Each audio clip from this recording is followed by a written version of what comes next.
আমাদের প্রতিপক্ষরা বলে, এই যে আজকেও প্রশ্ন তুলছে আমাদের বর্তমান সময়ের লোকেরা, ছাত্র শিবির এত টাকা কই পায়? আরে গর্দভরা, কেন বুঝো না?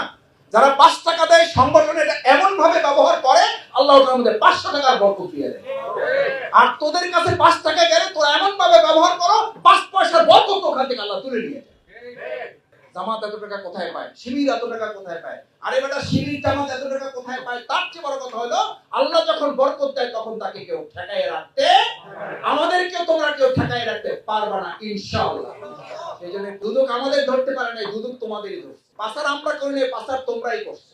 উপস্থিত আমার প্রিয় অতিথিবৃন্দ, আসসালামু আলাইকুম ওয়া রাহমাতুল্লাহি ওয়া বারাকাতুহু।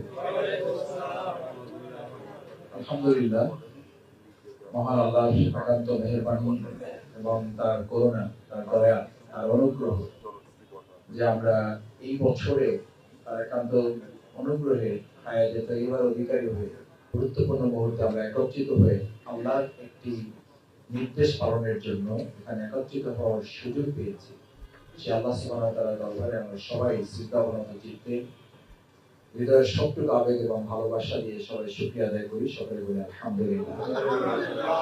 সম্মানিত সুধী মণ্ডলী, আমার একান্ত শ্রদ্ধাভাজন বিশিষ্ট ব্যক্তিবর্গ, আল্লাহ তাআলা আমাদেরকে পৃথিবীতে প্রেরণ করেছেন মূলত বিশিষ্ট হিসাবে। তিনি আমাদেরকে সম্মান দিয়ে পাঠিয়েছেন, মর্যাদা দিয়ে পাঠিয়েছেন, সবাইকে বিশিষ্ট হিসাবে তিনি পরিচিত করেছেন। ওয়ালাকাদ কাররামনা বানি আদম।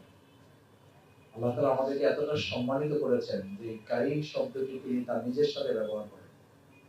আমরা বলি না রব্বে কারীম, আমরা এই কাররামনা শব্দ আমাদের জন্য আল্লাহ ব্যবহার করেছেন, যেটা নবী করিম সাল্লাল্লাহু আলাইহি সাল্লামের সাথে ব্যবহার করেন। যে কাররামনা শব্দ আমাদের সাথে আল্লাহ ব্যবহার করেছেন সেটি কিন্তু কোরআনের সাথে ব্যবহার করেন, কোরআনুল কারীম। সেই কারীম শব্দ দিয়ে আল্লাহ তাআলা আমাদেরকে সম্মানিত করে পৃথিবীতে পাঠিয়েছেন বিশিষ্ট হিসেবে। ওয়ালাকাদ কাররামনা বানি আদম, আমি বনি আদমকে সম্মানিত করে পাঠিয়েছি। সুতরাং সেই সম্মানিত মানুষদেরকে আল্লাহ তাআলা সাথে আরো দুটি সম্মান যুক্ত করেছেন, সেটি কোরআনে উল্লেখ করা আছে। আপনারা এই সূরাটি প্রায় সকলের মুখস্থ আছে, বিশেষ করে এই অংশটুকু মুখস্থ আছে। ফাআম্মাল ইনসানু ইযা মাবতালাহু রাব্বুহু ফাআকরামাহু ওয়া না'আমাহু ফায়াকুলু রাব্বি আকরামান ওয়া আম্মা ইযা মাবতালাহু ফাকাদারা আলাইহি রিজকাহু ফায়াকুলু রাব্বি আহানা। আল্লাহ তাআলা বলেন যে আমি মানুষকে সম্মানিত করেছি, এর বাইরে আমি তাকে আলাদা করে আরো দুটো মর্যাদা দিয়েছি। ফাআকরামাহু ওয়া না'আমাহু, আমি তাকে সম্মানের নিয়ামত দিয়েছি এবং তাকে রিজিকেরও নিয়ামত দিয়েছি। দেখেন আমাদের